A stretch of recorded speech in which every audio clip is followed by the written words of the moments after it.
Vanakkam, welcome to our Golu. This year, our theme is Mahishoor to Mysore, which is the story of how today's Mysore used to be called Mahishoor and how it got that name. Long ago, ஒரு ஊரில் ஒரு ராட்சசன் இருந்தானா அவன் பேர் Rambha. He got married to a buffalo princess and had a son. The son was half human and half buffalo. அவன் பேர் Mahishasura. Like any other demon king, Mahishasuran wanted to be all-powerful and invincible. அதனால அவன் பிரம்மாவை pray பண்ணி தவம் பண்ணுறான். When Brahma is pleased with his prayer, he comes to Mahishasuran and offers him a boon. Mahishasuran then asks to be immortal. When Brahma says that is against the laws of nature, can you please ask for something else?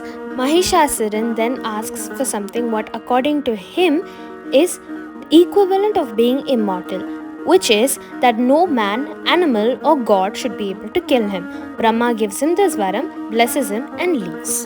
As soon as he gets this varam, Mahishasuran, who now thinks he's invincible, starts creating trouble all over Bhulokam for different rishis and munivars and ruining all of their pujas.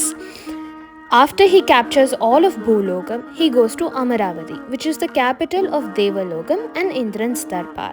He fights with the Devas over there and captures Amaravati as well. The Devas try to fend him off, but Mahishasuranku varam irukku that no god can defeat him. So they lose and they go to Brahma and Vishnu for help, and ellaru sendu Shivana paaka pora because he is the destroyer and he would know what to do.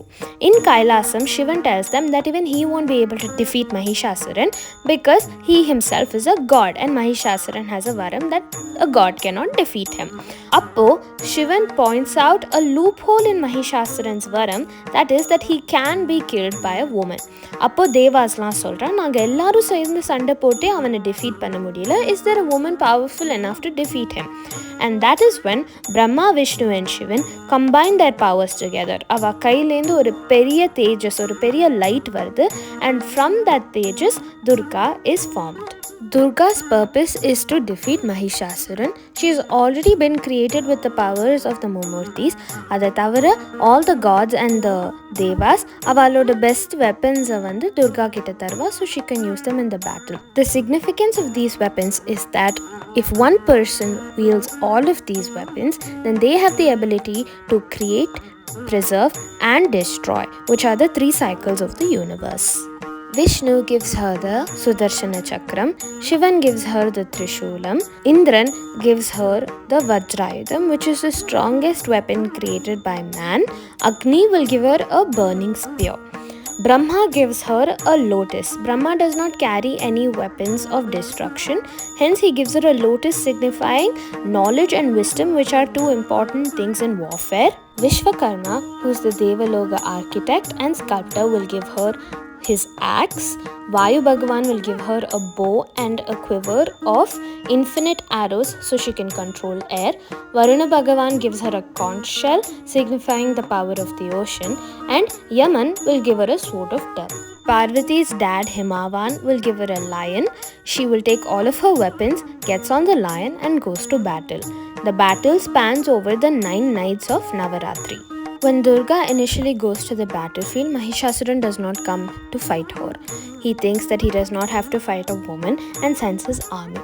Now she is already so powerful. On top of this, she has these really cool weapons, so she wades through the army like they are nothing. After a few days, once the entire army is defeated, Mahishasuran comes himself to fight Durga, but he does not come in his true form. First, he comes in the illusion of a handsome man and tells her, Sanda poda vanda, let's get married, neeyu nanu sendu, we can rule over the Trilokam.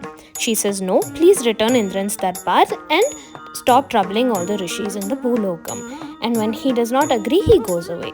Next, he comes in the form of an elephant and fights with Durga, and Durga wins, after which he comes as in the disguise of a lion. Durga's lion and Mahishasuran as a lion fight, and Durga's lion being the more powerful will win. Then he comes as a buffalo, and appavum Durga வந்து அவனோட சண்டை போட்டு ஜெயிச்சிருவா. Then kadasila on the 9th night is when he comes in his true form. Durga and Mahishasuran fight through the entire night, and at the break of dawn, she delivers the final blow with the Trishulam, and hence Mahishasuran is defeated. 10th day anniki Ambalku vandu jayam kadachadnala we celebrated as Vijayadashami, and Mahishasurana defeat pannadunala Durga gets the name Mahishasura Mardini. Now that Mahishasuran is defeated, everybody is very happy. The humans are happy, the Rishi Munis are happy, Devas are happy, but Durga is not happy.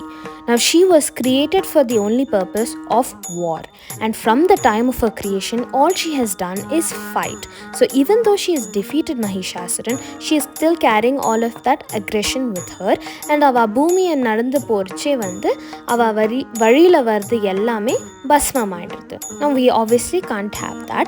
அதனால ரிஷிஸ்லாம் சேர்ந்து they find Durga and they sing. They gather around her and they sing and calm her down.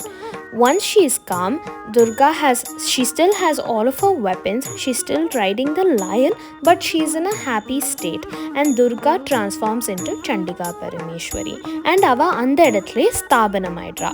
That place in today's world is known as Chamundi Hills, and Mahishasura Mardini அந்த ஊர்ல இருக்கறனால அந்த ஊருக்கு Mahishoor அப்படினு பேர் வந்தது, which over time has been transformed into Mysore. Because Mahishasura Mardini lives in this city and she fought such an important war for all 3 logams during the 9 days of Navaratri, it's celebrated at a grand scale in Mysore even today. முதல்ல atop the hill அம்பாளுக்கு 9 நாளும் பூஜை நடக்கும். At the temple there is also a statue of Mahishasuran and Nandi. That is a viewpoint from where you can see the Mysore palace. அங்கே வந்து ஜுவாலாமாலினி கோவில் இருக்குது. Jwalamalini is Chandika Parameshwariயோட sister, and there is a temple for her. This is Hotel Chamundi Villas, where everybody is having Mysore masala dosa. Vendors and craftsmen from all over the country come to Mysore at this time to display their artwork and craft. Chettiar has a vintage Patram kada. Chettichi sells Indian musical instruments. Inga vandu bamboo craft pandra. There is also Channapatna, Poo kada, Kaigari kada, Palakada, etc. This is the food corner of the Tiruvira. முதல்ல ஒரு tea கடை இருக்குது with bhaji and bun to go with the tea. அங்கே குழந்தையெல்லாம் balloon வாங்கிட்டு இருக்கா.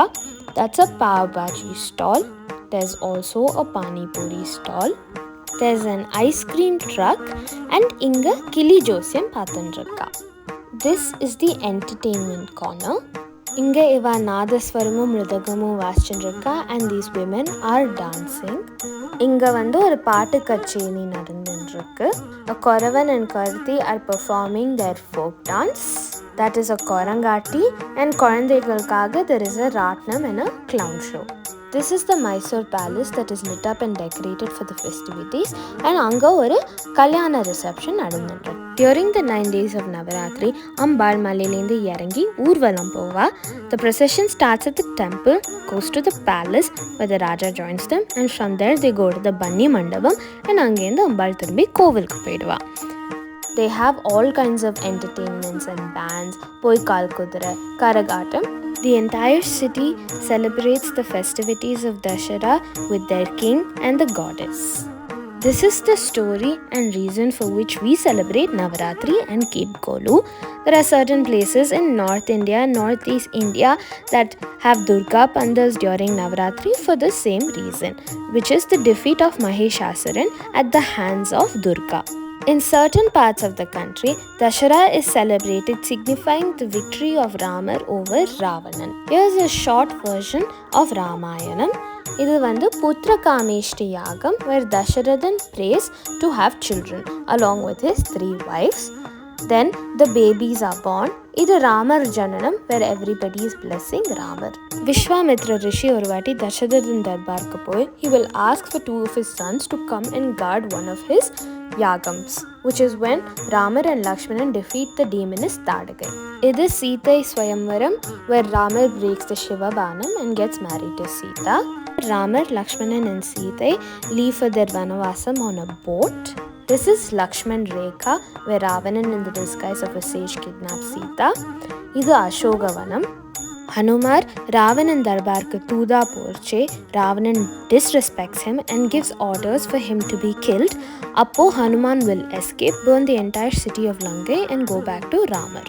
இது ராமர் பாலம். During the war, when Indrajit shoots Lakshmanan with a poisoned arrow, Hanuman Sanjeevi பர்வதை எடுத்துன்னு வருவார் அவரை ஹீல் பண்ணுறதுக்காக. After a long battle, on the day of Vijayadashmi, Ramar defeats the 10-headed demon, also known as Dussehra. சீதாவோட அக்னி பிரவேசம் முடிஞ்சோன்னு எல்லாரும் திரும்பி அயோத்தியாவுக்கு போகிறா. The day they return is celebrated throughout the kingdom by lighting lamps outside, which is the festival of Deepavali. The festival of Dussehra or Navaratri is celebrated for different reasons throughout the country. They all signify the victory of good over evil.